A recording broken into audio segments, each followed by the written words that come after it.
Magandang umaga mga kapatid.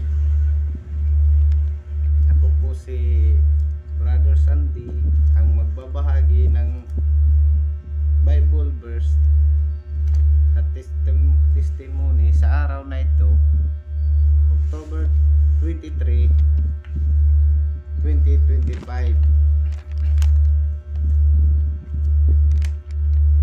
Isaiah chapter 46 verse 4.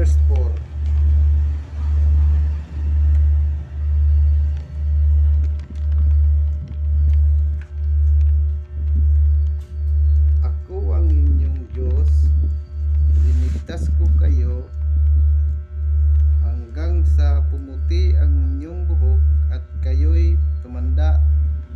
Kayo'y nilikha ko, kaya tungkulin ko na kayo'y iligtas at tulungan.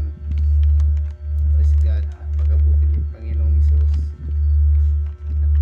Babahagi ko po ang naging karanasan ko po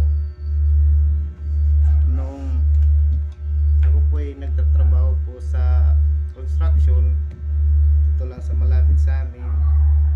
Ako po ay labor. Marami akong kasamaan doon na nagtatrabaho. Na-renovate yung tinatrabaho namin. Nagre-renovate ng bahay. At nung sa araw ng Sabado, pista sa auntie ko.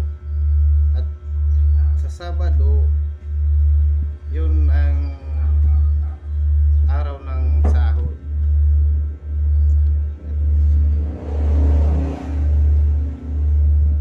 Nung nagtatrabaho kami doon ng Sabado, sabi ng kasama ko, "Ay, Sunday." Sabi ko, "Ano?" Sabi niya, "Pista sa sa auntie mo. Punta tayo." Sabi ko sa kanya, "Oo, mamaya punta tayo." Pagkatapos ng trabaho, pumunta siya dito sa bahay. Sabi niya, "Tayo na." Punta kami sa Bukawan, pista ng auntie ko. Tapos, hindi ko alam si Brother Eric, kapatid ko, nandun na pala sa auntie ko. At yun, hiniram ko yung motor ng ng kapatid ko, si kuya ko, si Brother Rolando. Siya kasi ang may motor, wala kami motor.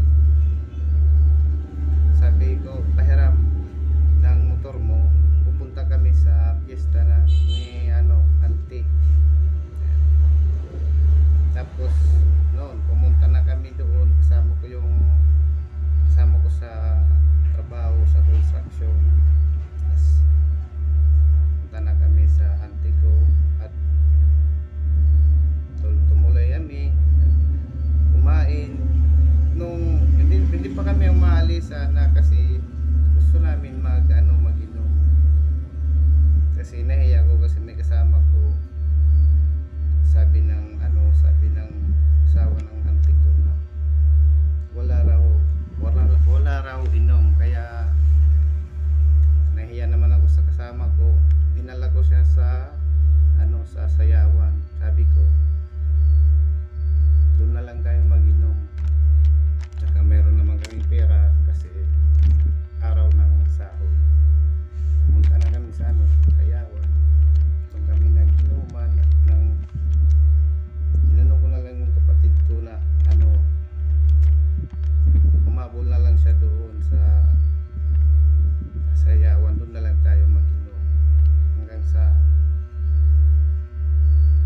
marami na kaming nainom. Hindi ko na namalayan na lasing na ako. Sabi ko, "Pre, uwi na tayo kasi parang dami na tayong nainom at lasing na ako. Baka di ko na kayang magmotor." Kaya doon, pag-uwi namin, dahil sa sobra ko ng pag-iinom, na disgrasya kami doon. At pag ano, tingin ko sa mga kasama ko at sa kapatid ko si Brother Rere, pagtingin ko sa kanila, buti na lang na hindi sila na ano, pero yung ako yung paa ko na ano, nabali yung isa kong paa. At mabuti na lang na yung paa lang, hindi ako namatay dun sa disgrasya na yon. At sa kasama ko, marami nasabi ko na maraming salamat kahit papaano nabuhay pa ako at walang na ano sa kapatid ko at ang kasama ko. Sabi ko maraming salamat sa nakasabi ako sa Panginoong Jesus. Maraming salamat at ako po'y binigyan nyo pa ng buhay, pangalawang buhay. At ito po ay nasasabi ko na itong pangalawang buhay na binigay po sa akin ay gagamitin ko po ito para sa kapurihan po, kapurihan ng Panginoong Jesus, at siya lang ang dapat pasalamatan.